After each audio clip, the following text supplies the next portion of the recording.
Hello everyone. This is the pre-market report video for today, March 28th in the Indian stock market in terms of Nifty and Bank Nifty. First, let's have a quick look on what happened yesterday in the Indian market and then we can discuss about what we can expect today. Yesterday, Nifty opened positive by 30 points.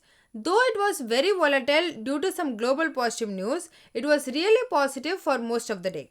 Then in the final 1 hour, it almost reached 70,100. However, in the last half hour, it dropped over 100 points, still close to positive but below the 70,000 mark. The selling in the final hour was very broad based.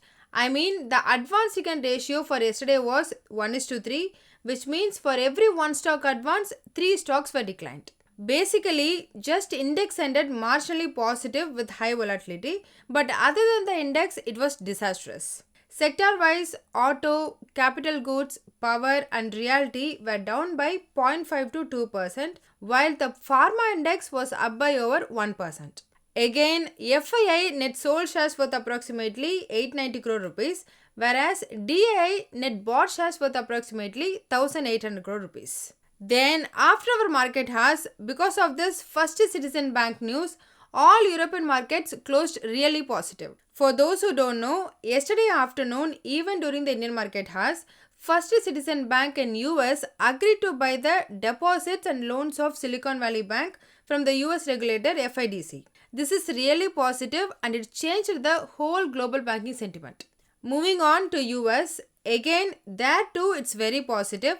All 3 major index opened positive. However, after some time, Nasdaq started to have some pressure. Regarding the reason, during the weekend, a FOMC member, James Bullard, said that he expects and he recommends the terminal interest rate, or in simply we can say peak interest rate in US, will be around 5.75%. This kind of made the 10-year Treasury bond yield to increase over 5% to near 3.54. As we know, and the market rule of thumb, sudden increase of Treasury bond yield always puts the pressure on tech stocks. Apple, Facebook, Google and Microsoft, most of them closed really negative. This kind of indirectly puts pressure on S&P 500. However, banks were really positive and it supported throughout the day. During the US market hours, First Citizen Bank purchased all the remaining assets, deposits and loans of the Silicon Valley Bank for $72 billion with a discount of $16.5 billion. Like how we buy the bank auctioned cheap car or house, First Citizen Bank got it cheaper by $16.5 billion. In Indian money, it's almost 1 lakh crore rupees cheap. Anyway, this move made the bank to move into the top 20 US banks and thus its share price increased more than 55%. Again, not just First Indian Bank alone, the whole banking sector itself was very positive. In the end, Dow Jones increased by 0.6%, S&P 500 increased by 0.16%, however, Nasdaq down by 0.47%. Regarding oil, it increased more than 5%. To explain it in detail, there was a semi-autonomous region in Iraq called Kurdish and they were supplying oil to Turkey for a very long time. This Iraq didn't like it, so they litigated Turkey in French court.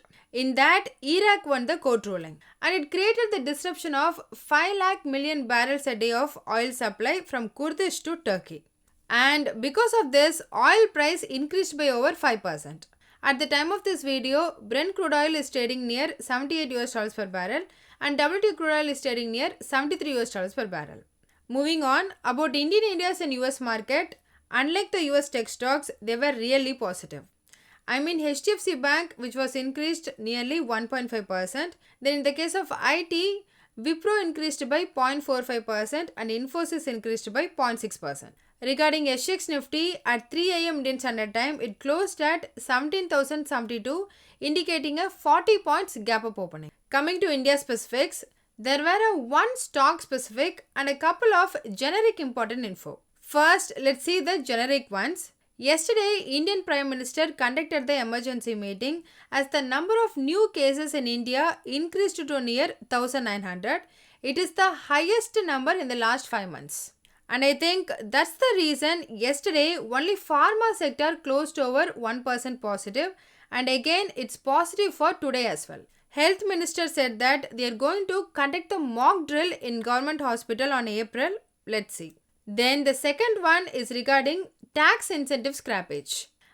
Before yesterday, investment in debt mutual fund can be used for the tax benefit purpose. Yesterday, Indian government scrapped that policy, and this kind of made the situation that now the money from the debt mutual fund is expected to move into the bank deposit. The total amount might equal to over 36 billion US dollars. Anyway, this news is really good for banks, and those were the two generic infos. Now, regarding stock specific, yesterday HDFC Bank announced that they are going to raise another 57,000 crore rupees through the NCD bonds. Again, this is positive for HDFC Bank but negative for whole stock market.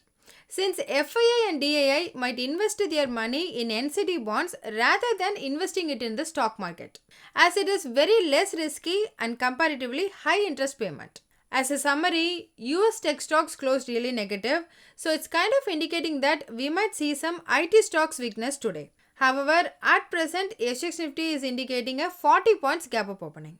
Even all Indian areas closed really positive. Let's see. Now coming to technical, on the daily chart, Nifty forms a doji candle with bullish harami pattern. Generally, bullish harami is a very positive candle as the candlestick chart indicates and suggesting that a bearish trend has come to an end. Simply a bullish reversal candle. Whereas the doji candle is called as neutral candle or indecisive candle, which means in general, Nifty is more of the positive to flat at present. However, as long as it trades below 17,000, there is a risk that it may slip further below to near 16,800. In case of Bank Nifty, it's too formed the spinning top candle. Again, that also a neutral candle. Here, Bank Nifty is stuck in the range of 39,000 to 40,000. So, breaking the either side will set the trend. Then, coming to moving average and technical indicators, for both Nifty and Bank Nifty, at present, everything on daily chart is a strong sell signal.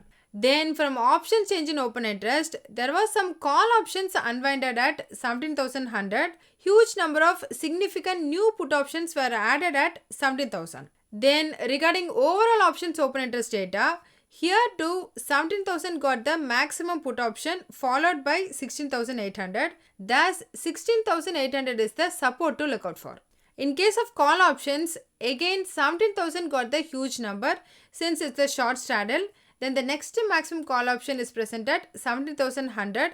So 17,100 is the immediate resistance. Then coming to Bank Nifty, based on overall options open interest data, significant short straddle were present at 39,500. Then the maximum call option open interest is at 40,000. Thus 40,000 is the resistance to break.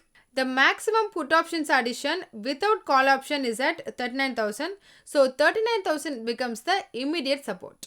So that's all in this video. Hope you all got some useful information.